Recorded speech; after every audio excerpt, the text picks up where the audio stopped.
Today's Snare Battle features the Noble and Cooly 6.5 by 14 10 lug steam bent maple shell single ply. This is an older drum. It has die cast hoops on it and 16 strand snare wires. Over here we have in this corner the Sonor SQ2. This is a medium maple version. They also make this in medium and heavy birch. This is a fairly new drum. It is 10 lug, 6.5 by 14, and I think it's less than a couple months old. My NNC here has been a go-to drum for quite a while. I've always liked this drum. It has its purposes, and while probably 70% of the time I reach for a metal snare or a carbon fiber snare, there are times where a good old steam bent wood snare just makes the right sound or seems to be the right fit. A drumming friend of mine recommended I look at the SQ2 from Sonor. He had one, he was very pleased with it, and he said it was also just an excellent quality snare. And so I had a chance to pick one up, and I did, and I'm glad that I did. So anyway, let me get together and do a sound sample here. I have tuned both of these drums. These drums are at 88 psi on top. They both have Evans identical drum heads on top. The bottom heads are both Remo Ambassadors, and they are tuned at 80 psi. So a little bit lower for the wood snares than what I normally do these snare battles on. Let me give you a sound sample, and then I'll come back and give you my closing arguments, if you will.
So there you have the two snares side by side, a little halftime shuffle going on there.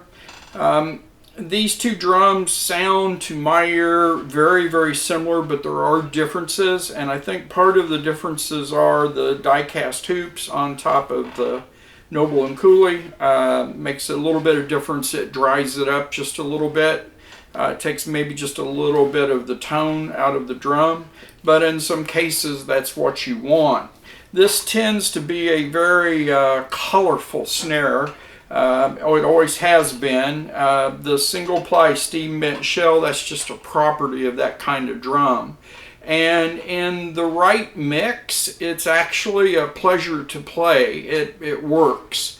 It's a great note, and in certain situations, it seems like it just melds in with the mix and just fits better than any of my metal drums. The newcomer, the Sonor, I'm just pleased as punch with it. It has just such great quality hardware. It is a very flexible drum. I've played this drum tuned high like it is now, and this is really a high setting for it, the 88 psi. It gets a little swampy at about 82, and it gets real dark at about 78 or 79. You don't get quite as much stick rebound at that level, but it will handle those low tunings. And I think this drum actually handles the lower tunings a lot better than the Noble and Cooly. So anyway, they are both great drums. You can't go wrong with either one. If you made me make a decision on I could only keep one or the other, man, that'd be a really tough decision. I'd have to think long and hard about that one. I'm fortunate I don't have to make that decision right now. So anyway, they are both quality pieces, both very well-known manufacturers. And the hardware on them is good. The throws work as they should. You can't really go wrong either way. Thanks for watching.